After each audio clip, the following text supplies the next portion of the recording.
네, 안녕하세요. 오늘까지 월 3회, 그러니까 국제금융 관점에서 일파이 코인이 US 달러 3,000불을 돌파할 수밖에 없는 이유. 오늘이 세 번째로 뭐 마지막 회입니다. 그런데 만약에 시간이 안 된다 그러면은 조금 이어서 하도록 하겠습니다. 오른쪽에 나오는 그 화면은 그 파이낸셜 타임즈의 싱가포르 은행에 있는 수석 근무자가 그 도널드 트럼프 대통령이 이제 권력을 잡게 되면 달러는 처음에는 강해질 것이다. 그렇지만 점차 약해질 것이다. 이제 그랬는데 뭐 우리나라 언론들도 뭐 다 뭐 저 해리스 부통령이 되고 트럼프 안 되는 것처럼 막 그랬던 것처럼 싱가포르에서도 뭐 앵글 자체가 트럼프 대통령이 바라는 것을 별로 원하지 않았기 때문에 사실은 저도 뭐 처음에는 잘 원하지 않았지만 그러면서 이 약간 이제 정확한 앵글을 제시하지 못하고 좀 이상한 앵글을 제시했어요. 그러나 저 기사를 잘 보게 되면 파이코인 같은 투명한 암호화폐 그리고 개발도상국과 신흥경제국에까지 그 뿌리를 굳게 내리고 있는 암호화폐가 얼마나 절실한 것인지를 저 기사를 통해서도 알 수 있습니다. When one Picoin price go beyond 3,000 US dollar from international finance angle, 국제금융 관점에서 1파이코인 US 달러 3,000불 돌파 여건을 이제 마지막으로 해보겠습니다. 이게 처음에는 이렇게 파이 네트워크 홈페이지에 들어가면은 그냥 뭐 나와 있는 거죠. 뭐 디센트럴라이즈드 탈중앙화. 근데 모바일 퍼스트다. 이건 세계 최초로 모바일 퍼스트다. 그리고 우리는 유저 사용자 그 UI UX에 충실하고 유저하고 이 지구 자체에 굉장히 지구 환경 보호에 아주 적극적으로 우리는 하겠다. 아주 쉽게 하겠다. 이 암호화폐를 이게 아무것도 아닌 것 같아도 이 간단한 이 사람들의 모토에 국제금융의 모든 관점이 담겨져 있습니다. 자, 보면 벤스 부통령이 사실 굉장한 사람이거든요. 벤스 부통령은 그 일론 머스크나 이제 피터 틸 같은 페이팔 커넥션이 정말로 트럼프 대통령한테 강력 추천한 사람이고 트럼프 대통령은 뭐 임기 한 2년 정도 지나면은 이제 뭐 더 이상 할 수 없으니까 아마 차기 대통령으로 벤스가 대통령이 별다른 일이 없다면 뭐 저 사람 뭐 집도 없고 뭐 아무튼 사생활도 깨끗하고 저 사람이 이제 8년 전에 쓴 책 같은 거 보면 완전 도인이죠 뭐 완전 도인이죠. 그래서 벤스 부통령과 트럼프 대통령이 암호화폐를 찾는데 지금은 뭐 이상한 암호화폐 얘기하면 저 새끼들 작전하나 이럴 거 아니에요. 뭐 어떤 말을 해도 상관이 없는 비트코인을 막 쓰죠. 근데 이 사람들이 찾는 암호화폐는 파이코인 같은 것이거나 혹은 파이코인이 지금 뭐 이 사람들은 파이코인 모르겠죠. 왜 그러냐면요. 계속 그 미국이 이제 그 달러를 갖고 하면서 이제 돈으로 돈을 버는 화폐 이중 구조 이거를 피해갈 방법은 없거든요. 근본이 제도도 안 되고 석유에다가 이제 페트로 달러만 갖고도 안 되거든요. 그러면 화폐 이중 구조로 가야 되면 결국 투 트랙 커런시 정책으로 가야 된다는 거죠. 그러면 이제 미 재무부에서 발행하는 달러하고 어떤 암호화폐가 되는 거죠. 이것은 피해갈 방법이 없죠. 화폐 이중 구조로. 그런데 여기서 예전에 증권과 다르게 이번에 이제 이저 벤스 부통령 같은 사람은 피터 틸 회사의 그 캐피탈 회사에서 임원으로 근무했었거든요. 이 기술 투자 같은 거. 그래서 이 페이팔 커넥션으로 상징되는 이 기술 혁명의 총아들 그것도 뭐 구글이나 다른 전문가들은 안 하려고 그러는 영역, 국방 영역이라든가 외교 영역이라든가 아무튼 뭐 그런 거 그런 쪽으로 이 페이팔 커넥션들이 움직였죠. 일론 머스크도 그렇고 이 기술 혁명의 총아들이 이 블록체인을 플랫폼으로 하는 기술 혁신을 하는데 이게 미국의 지금 대통령 그 트럼프 대통령이 마가 Make Again Make Again Great Make America Great Again이죠. 미국의 중산층 중하층들이 우리나라는 뭐 이 냄비 위에다가 이 후라이팬 위에다가 콩 볶아 먹는 것 같은 나라래 갖고 누가 뭐 하면 우르르 우르르 이렇게 해서 뭐 하면 막 다 따라서 하는데 미국은 뭐 아니잖아요. 여전히 그 농업은 농업대로 다들 이제 그렇게 살잖아요. 그러다가 보니까 세상은 바뀌는데 미국의 중산층 소득이 하나도 안 늘어나는 거죠. 거기다가 저 클린턴 대통령 때 무슨 세계화니 뭐니 해가지고 미국의 제조업 완전히 뭐 뿌리채 다 없어져 버렸죠. 그러니까 미국의 중산층, 중하층 미국민들의 삶의 패턴이 이건 뭐 어떻게 할래야 할 수가 없는 거죠. 뭐 소프트뱅크 손정희도 벌써 일본에서 미국에다가 투자하겠다. 그래가지고 뭐 일자리 10만 개 창출하겠다. 뭐 지금 전부 다 지금 이제 납작 엎드리고 있는 거죠. 미국에다가 이제 제조업을 뭐를 만들든지 해야 되는데 그렇게 해서 하는 거는 한계가 있고 그 일본이 저렇게 어제도 제가 말씀드렸지만 일본이 미국의 그 프라자 합의 때문에 엔화가 강세가 돼서 버블이 꺼져서 망한 게 아니고 그 일본 사람들의 고지식함, 일본 사회의 그 변하지 않으려는 속성이 아날로그 사회에서 디지털 사회로 가는데 진화를 실패했죠. 우리는 훌라닥거리고 그냥 바뀌어버렸고 거기다 강제적인 힘까지 IMF라는 강제적인 힘까지 동원돼서 바뀌어버렸는데 미국, 미국의 중산층, 일본, 유럽 하나도 안 바뀌었다라는 거죠. 그래서 이 중산층을 살려야지 이 마가 운동이 성공하는데 이 중산층들의 삶의 패턴을 변화하는데 그나마 도움이 되는 게 파이코인처럼 아주 쉬운 암호화폐의 유틸리티나 생태계를 통해서 가능하다라는 거죠. 아주 중요한 관점이거든요, 이게. 그래서 이게 돼야지만 법정화폐와 암호화폐의 투 트랙이 되는 거죠. 더구나 달러는 가치가 내려갈 수 있지만 약달러로 가지만 이 중산층들이 갖고 있는 암호화폐의 가격은 물가 상승률보다는 올라야 되거든요. 비트코인 가격이 오르듯이 그러면 보유를 하게 되잖아요. 화폐를 보유를 하게 되잖아요. 이렇게 되면 미국의 재정 적자는 간단하게 해결이 되고 또한 미국의 무역 적자도 해결이 되고 미국 사람들이 저축이 투자를 초과하는 이 저축 초과 현상을 완화시킬 수 있는 거죠. 그리고 이게 은행을 통한 달러로 이게 세계적 규모로 경제 개발이 이게 돈이 나가야 되는데 이게 안 나가고 이걸 다시 증권으로 흡수해서 화폐 이중 구조. 그러니까 증권의 제2의 화폐를 썼는데 이게 개발도상국은 어떻게 할래야 할 수가 없었거든요. 개발도상국은 증권으로는 그 제가 이제 아프리카에 뭐 같이 이렇게 뭐 맨날 뭐 보내고 하는 거기 이제 아프리카에서 프랑스 식민지를 했던 9개 나라가 하나의 증권 거래소를 갖고 있어요. 근데 뭐 맨날 문 닫아요. 맨날 문 닫아요. 증권 유통이 안 되는 거죠. 우리는 뭐 외정시대 때부터 증권이 일본 덕택에 있었고, 그러니까 6.25로 부산으로 쫓겨가도 증권거래소 있었고, 아무튼 그거를 통해서 뭐 할매들이 꼽을 친 돈이건 뭐 어떤 돈이건 이렇게 돈이 돌게끔 했는데 그런 게 없는 거죠. 접근 가능한 암호화폐가 이게 개발도상국에 유통이 돼야 되는데 이더리움이 돼요. 비트코인이 돼요. 리플이 돼요.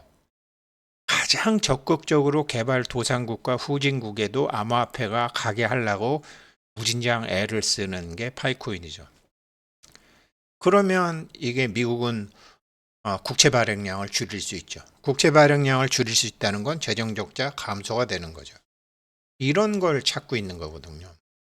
그래서 이런 거를 찾고 있고 이런 걸 할 수 있는 그 증권 SEC 위원장도 또 선정을 한 거죠.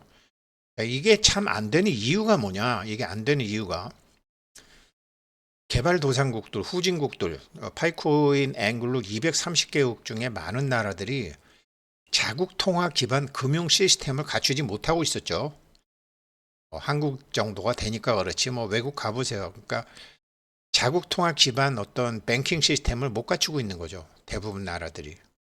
그러니까 이 레버리지 경제, 은행을 통해서 대출을 통해서 경제 활동을 하는데 우리 신용카드가 전부 그런 거잖아요. 전부 일단 신용카드 회사에도 돈 빌려서 먼저 쓰고 나중에 갚는 거잖아요. 이런 게 안 되는 거죠. 그러니까 국내 통화 기반 금융 시스템을 대부분 못 갖추고 있었다. 230개국이. 그러니까 달러를 암만 많이 찍어갖고 뭘 하려고 그래도 이게 안 됐었다. 그런 내용이고요. 정면 보고 해도 되나? 근데 그게 안 된 이유가 일단 그 나라들 정책이 신뢰할 수 있는 재산권 보호 정책이 없었었죠. 러시아? 안 되잖아요. 중국도 막 안 되잖아요.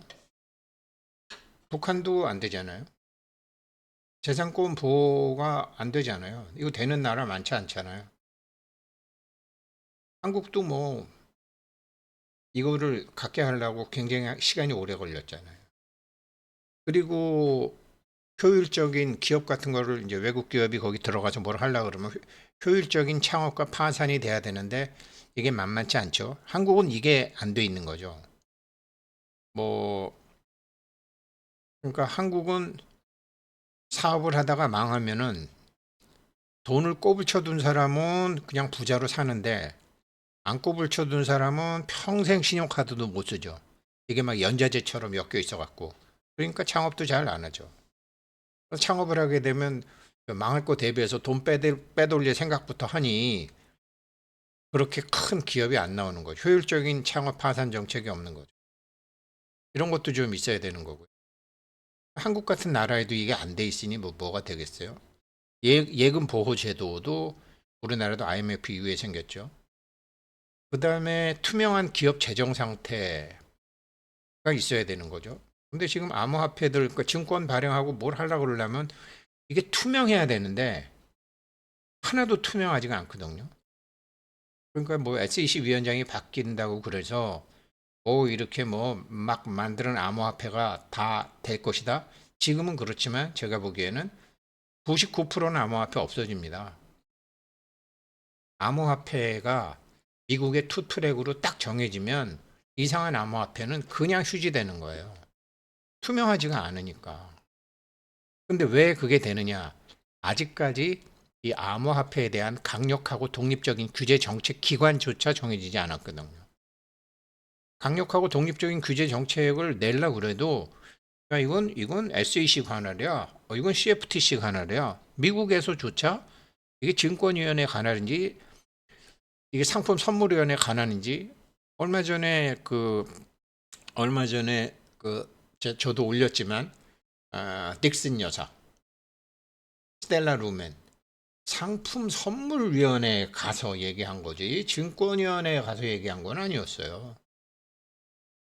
그러니 이게 돈이 은행 입장에서는 트러스트 은행 입장에서는 이게 돈이 말초 신경까지 뻗치게 할 수가 없었던 거죠. 이게 만만치 않죠. 왜 그러냐면 이런 게 되려면 어떤 그 나라의 정치적이나 경제적이나 여러 가지 이제 기술적 난관을 극복해야 되는데 중국은 애당초 포기해요. 왜 그러냐면 중국은 독립적인 규제 기관을 만들 수가 없잖아요. 뭐 요즘 우리나라만 봐도 뭐 검찰에서 뭐 대통령 수사한다, 뭐 공수처에서 수사한다.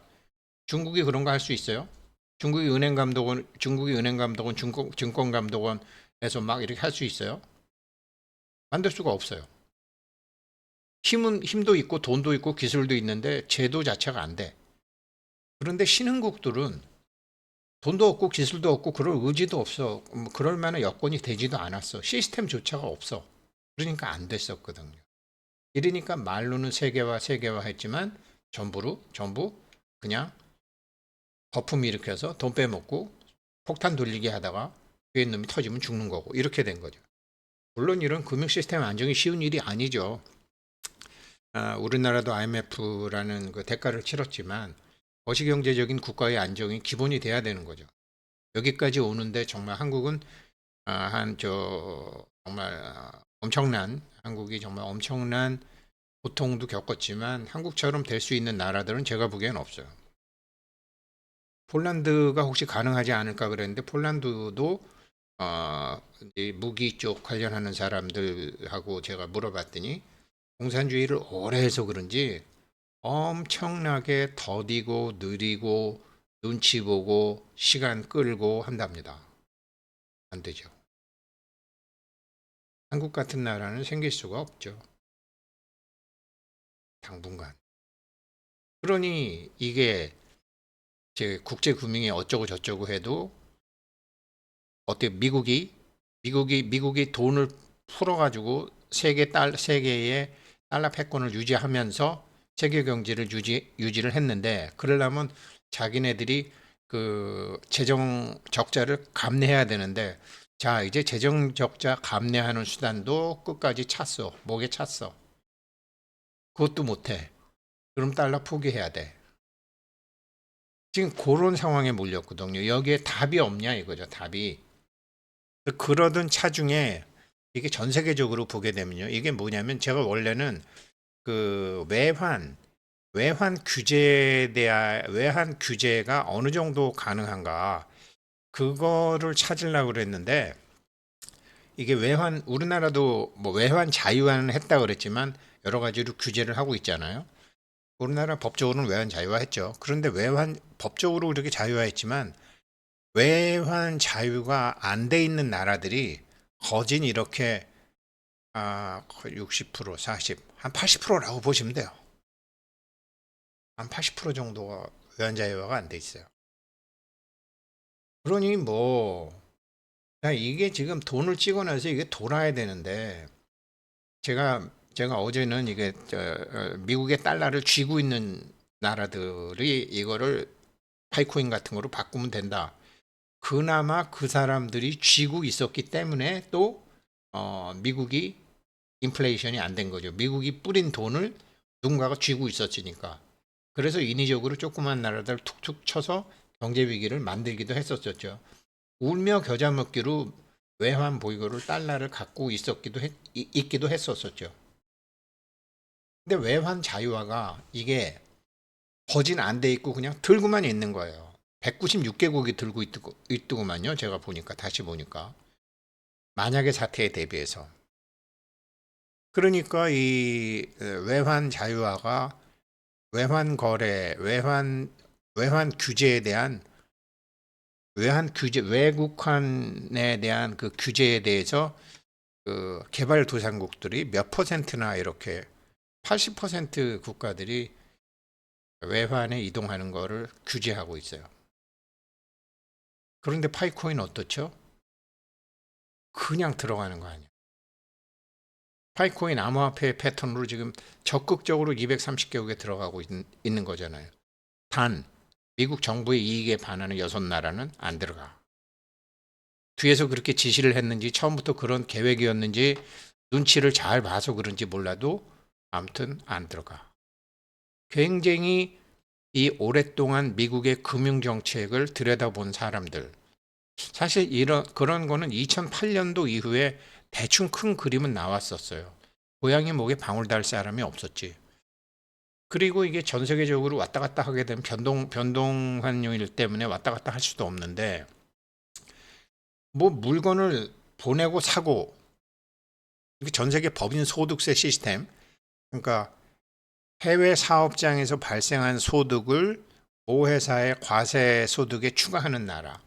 이것도 외환이나 이렇게 세계화의 국제금융 쪽에서 굉장히 중요한 앵글이거든요. 이게 몇 나라 안 돼요. 몇 나라 안 돼요.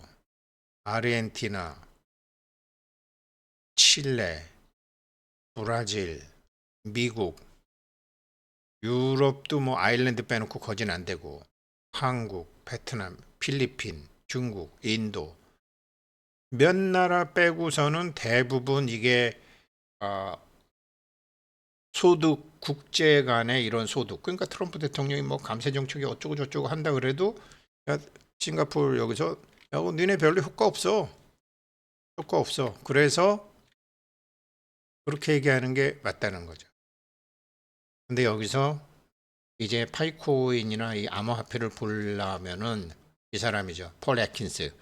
이 사람이 미국 증권거래위원회 위원장에 지금 임명이 된 사람인데, 이 사람이 리먼 브라더스 사태까지도 그 SEC 위원으로 있다가 운이 좋았는지 뭐 안 그러면 뭔지 몰랐는지 리먼 브라더스 사태 직전에 SEC를 때려치고 자기가 컨설팅 회사를 만드는 거죠. 그러면서 암호화폐, 은행, 금융거래 회사 이런 걸 다 공부했던 사람이에요. 연구했던 사람이죠. 그래서 이 사람은 미국의 달러 약세와 동시에 미국의 금융 패권을 지울 수 있는 화폐의 이중구조 정책. 과거에는 증권하고만 했는데, 제가 증권에 대해서도 설명드릴게요. 자꾸 증권으로만 얘기하면 헷갈려요. 그래서 지금 광의의 의미에서는 암호화폐도 증권으로 보는 거예요. 그래서 이 사람이 친암호화폐 규제자를 했고, 반암호화폐 정책은 종식하고 뭐 그렇겠죠. 그래가지고 전임 지금 하고 있는 갠슬러 위원장은 크라켄 거래소, 뭐 코인베이스, 바이낸스 이런 거래소들에 한테 조인트 엄청나게 깠죠. 그거 거진 유지될 확률이 높아요. 그리고 리플에 대해서 강력한 규제 집행을 했는데 이번에 항소 포기했죠. 그래서 리플 오르죠. 그 업계가 이게 암호화폐에 대한 규제 명확성이 부족하다 그랬는데 갠슬러 위원장이 사실 앞으로 총대 메고 막은 거죠. 총대 메고. 근데 이 사람 이제 왜 그러냐면 미국 상품 선물위원회하고 SEC 증권위원회하고 이게 누구 관할인지 우리나라도 그런 거 많잖아요. 옛날에 저기 뭐냐 우리나라 산림 녹화 정책할 때 이게 처음 산에다 나무 심는 게 처음에는 농림부 산하였다는 거 아니에요. 근데 뭐 농림부 산하니까 뭐 다들 관심 없는데 그때 이거를 내무부로 옮겨버렸다라는 거 아니에요. 농림부 장관하고 내무부 장관하고 힘이 다른가 보죠. 그러니까 주관하는 부서가 어디로 되니까 그때부터 속도가 확 붙었다라는 거죠. 그래서 미국에서도 제일 먼저 해야 될 게 이 암호화폐가 지금 상품 선물위원회냐 아니면 증권위원회냐. 근데 정말로 이 사람이 와킨스가 정말 파워풀한 사람이라면 증권으로 가는 거죠. 암호화폐가 증권 기관이 되는 거죠. 거기서 규제는 갠슬러 위원장보다 약해질 수 있지만 증권 쪽으로 가는 거죠. 증권이 뭔지에 대해서는 천상 이어서 제가 하나 더 올릴게요. 네, 감사합니다.